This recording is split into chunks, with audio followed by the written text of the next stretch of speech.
Kaixo, Astrid naiz eta matematikak eskuekin proiekturako materiala aurkeztu nahi dizuet.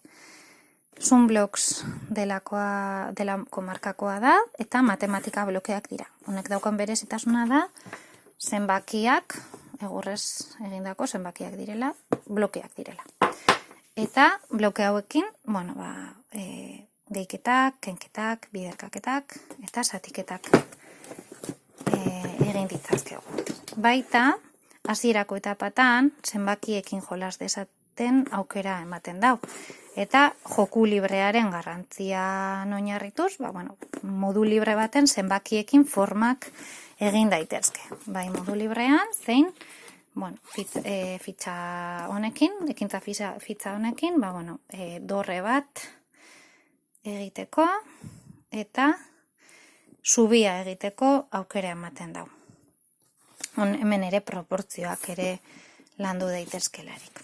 Orduan, gehiketak landu daitezke, tamaina berberekoak izango liratekelako, baita biderkaketak ere, eta frakzioak hurrengo etapatan. Eta, gu hemen fijatuko gara, zenbakien deskonposaketarako balio dezaketela, eta horrela dorre bat ere egin daiteke, sormena landuz, eta umek izaten duten eraikuntzarako interesa baliatuz, ez? 6 gehi lau, 7 gehi 3, 8 gehi 2, eta 5 gehi 5. Eta, sistema martarreko ordenazioa lantzeko ere balio dezake, eta hemen proportzio baten agertzen dira. Hemen baditugu pieza batzuk, batetik 10 ordenatuta vertikalean ere ikus dezaten, eta, ikusten dozuenez, ez dira 10 erregletak esanguratsuago dira, 10 zentimetro nortzen dutelako, honek gehiago nortzen dute, baina, azkenean deskonposaketarako ere, balio dezaken materiala da. Orduan, 10 lortzeko, pieza hauekin, ze ariketa edo ze piezak erabiliko ditugu, bai? Orduan, 2 gehi 8, eta, umean esperimentazioz, eta beti eredu, tope bat emoten, bebai, barkatu, eta lortu egingo da 5 beste pieza bat beharko luke, nik hemen dakot. Orduan, ez dakit ondo agertzen da, baina,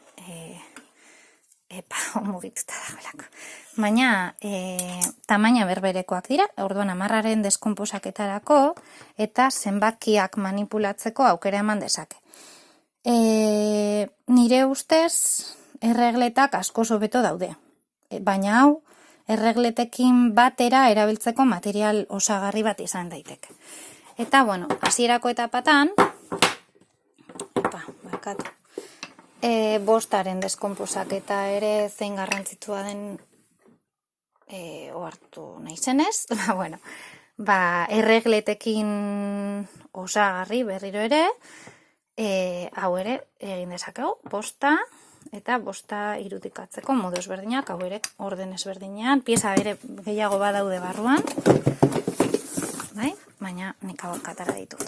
Eta, gero, zailtasuna ikuste dut irudikatzen dorako orduan. Horregaitik esate dut material osagarria izan berko lukeela. Eta, nik horretik idatzi dut denboraz eskaz nabielako, bideoa zagatzeko, baina, 3 gehi 2, 5 eta vertikalean ere ikus genezake. Orduan, grafiara pasatzeko eta hizkuntza matematikoan jartzeko. Baina hemen ikusten dudan zailtasuna, materialen honi ikusten diodan zailtasuna da irudikatzearen kontua. Horregaitik esaten dut material osagarria dela deritzo dela. Eskerrik asko.